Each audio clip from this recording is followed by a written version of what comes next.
Valens Research, Uniform Financial Analytics.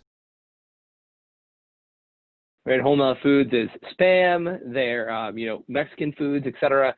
And they're really interesting because obviously when you look at them from a uniform accounting perspective, you see a very different signal than you see from the as reported basis.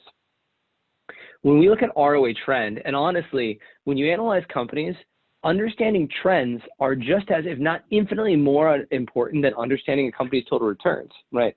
Yes, it's important to understand that the company is really generating a 20% return, not a 5% return. But just think about how wrong and how incorrect your analysis of a company would be and your conclusions on a company and the questions that you're going to ask people about a company.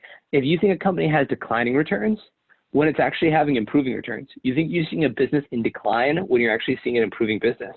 And for Hormel, what's really interesting is, right, a large part of their business is Mexican, Latin American style foods. It's very interesting that ever since the most recent administration came in and got very strict on things like, immigration, et cetera, you're seeing demand for their products fall. Maybe there's a relationship there. In reality, you'd be drawing false correlation, false causality there because of the fact that their returns aren't falling. In fact, their returns have been remarkably stable, and this has been a remarkably healthy, impressive business. You look at this business on an as reported basis and you see a 28 times multiple for a declining return business. Why would you ever want to look at investing in a company like that? In fact, it looks like a screaming short.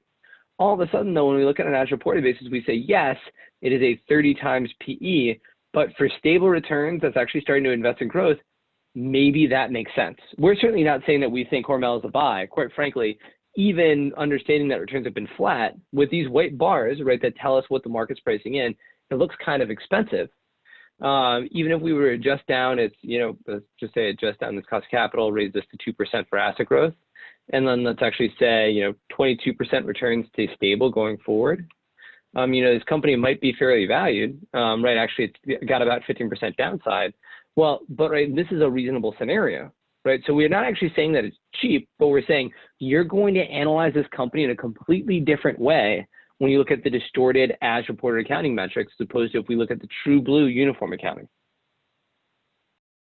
Valens Research, the world's leading source for uniform financial analytics.